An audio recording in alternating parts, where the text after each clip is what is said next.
to Bestie Hotline. Bring, bring. I'm your host, Kate Reed. And I'm Gemma Peanut. And we are best friends who take calls from our best friends who we've never met about the best and biggest dilemmas in their life. Now we're coming towards the end of the first quarter of the year, and Okay, dilemmas. corporate.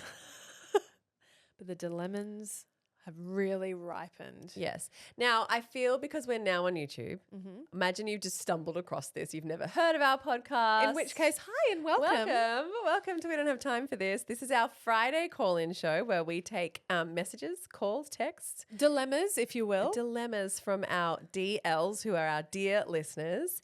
Look, one time Jem said it wrong. She said dilemon, and it stuck. Yes. So now we have a lemonade tree. Yep. And we pluck a lemon and we squeeze it and we solve the problems. We don't always solve the problems. We rarely solve the problems, actually. In fact, we give terrible advice often. Often. But we like to tease it out. We're here to marinate in it with you. Yeah, unpack it, dissect it, just look at it for Look at all it. of its ugliness. Shake it out and have a little look. What's going on here? The overarching goal is always to turn the dilemon into sweet, juicy, palatable, digestible dilemonade. Ice cold. So who's called the still Bestie here? hotline today? You know what I don't have time for? That odd feeling of coming second to my kids. So after a long day at the office, my husband will come home and give all of his last amount of energy to our kids, which is amazing. But after they are finally asleep, it's like there is nothing left in the tank for me. I can't help but reminisce on the times before being married. We have been married for 6 years, together for over 10, when we would simply talk about our day to each other and be more affectionate with each other.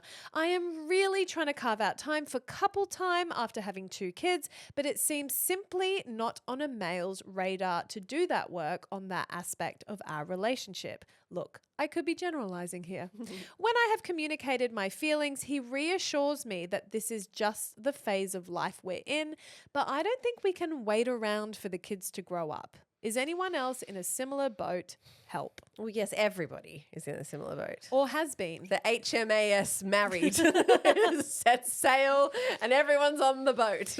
We literally say passing ships in the night, flatmates. You are in that era and that is okay. It is also okay to acknowledge and recognize that you want to make change. And that you miss him. Yes.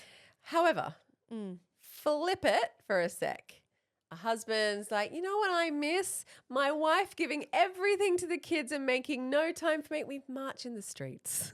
We burn shit down. We'd fucking riot. We get ragey because we're like, I don't have anything for you anymore, fuckface. I give it all to the kids because that's my life. And how many women have screamed at us, I feel touched out. Yes. And the last thing I need is for my husband to come and touch me. Yeah, yeah. So just doing that for balance. Look, I think it's an important thought experiment. Yeah, but we don't empathize around here. We try not to. We are always on your side, bestie. Okay, so you have broached it with him and he said it's the season.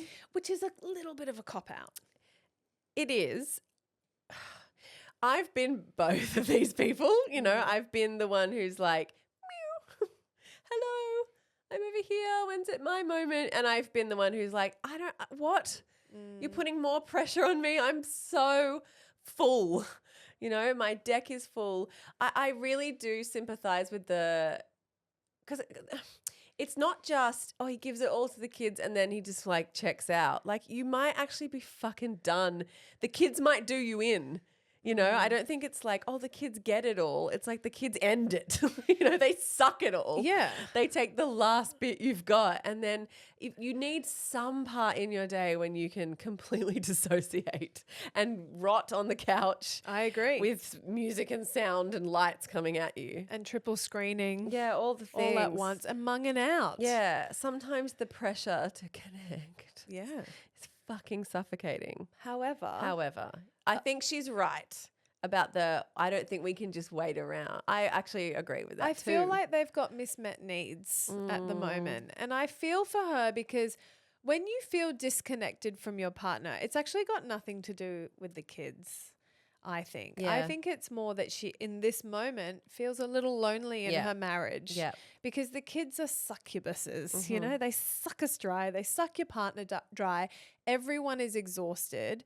You're absolutely right, Revsy. You can see it from both perspectives, but you would hope that when you're asking for a need, Yeah. that you will at least be heard. And I think the saying, oh, this is just the era we're in, is dismissive. It is. It is dancing around the issue. It's kind of placating her. Yeah. It's placating her with a platitude. 100%. And that's not helpful. And that's mate, it wouldn't take much. Hold her face, give her a nice long kiss, look her in the eyes, I don't know, pour her a glass of wine or whatever her thing is, make Yeah. her a cup of tea. Like, that's probably all it would take Yeah. to go, I'm sorry, baby. Yeah, I'm here with you. Like, let's get a date night in the diary or let's plan something or, you know, like, Yeah. I bet it, like, she's probably wants fucking peanuts. Totally. She'll Yeah. take crumbs. Yeah. And this is the thing. We don't know what age our DL's kids are. Yeah. She said we have 2 kids. They've been together, married 6 years. So let's say they had a honeymoon baby. The oldest would be 6 Yeah. and maybe the second one's 3. I Yeah. don't know. We're making gross assumptions here. Like that is still Educated guess, I would Yeah, call that. but okay. Gross assumption. Educated guess. Okay.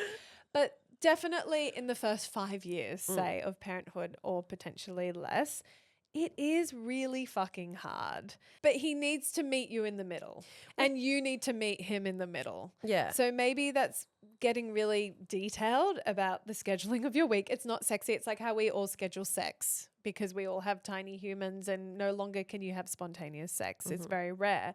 Maybe you do need to be intentional about days of the week. I know it sounds really manufactured and really boring and not sexy, but like my husband and I, we have like Monday evenings are our connection day.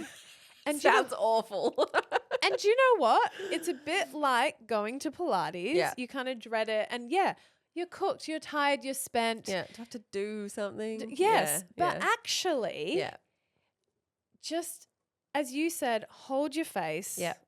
Just look into each other's eyes. Yeah. Ask, how was your day? So we do this thing. I don't want to coin it into anything, but like I heard of the term the quick 15. Oh, yeah, yeah.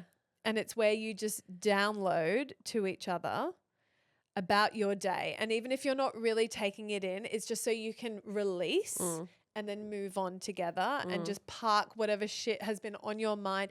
You know how sometimes in a marriage you can kind of get caught up in a weird competitiveness over who's had a harder day. Or who's more tired. Yes. Oh my God. Who's more stressed. Who's got more responsibility on their shoulders. Totally. Hubs and I, we fight all the time about who got less sleep. Or we don't even fight. It's like it's a competition. He'll be like, how'd you sleep last night? I'll be like, oh, terribly. I woke up at 3. And he'll be like, woke up at 2. And I'll be like, well, Iggy woke me up at 1. I had broken sleep. And he's like, well, I'm jet lagged. I'm like, well, that's the job that you chose. You know, and it's laughable. So anyway, connection night. It's so petty. No, but you need someone to acknowledge it. Yes. And that's the person in your space that you've chosen to live alongside. And you're like, acknowledge me. Yeah. See me. Yeah. So we try and acknowledge it for each other and go, oh, that sucks. Yeah, that really sucks for you. So we're both drained, empty batteries today. Yep. So let's be a little patient, a little more kind to each other. Now, back on the connection thing that we schedule in, literally, the thinking of it is always more tedious and tiring than the actual doing. I of bet it. afterwards you're like, that was nice. Really nice. Yeah. It always is. And there have been times because TV, we call it the zombie box, is necessary. And we do have that many nights a week when he's in the country.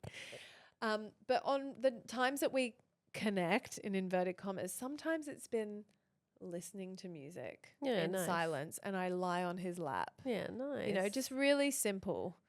Just, you know how we talk about giving your kids 7 minutes of full, unbroken attention and asking them about their day. And often it's before bed where they just want to start talking. And I never try and end those moments because I do want it. Because how many times have you picked your kids up from school and you're like, how was your day? Good. Yeah. What did you do? I don't know. Yeah. Who did you play with? Can't remember. Yeah. It's so boring, but then you catch them in those chatty moments. It's kind of the same with your partner. Sometimes you just need to kickstart the conversation and just have 7 minutes of actual connection.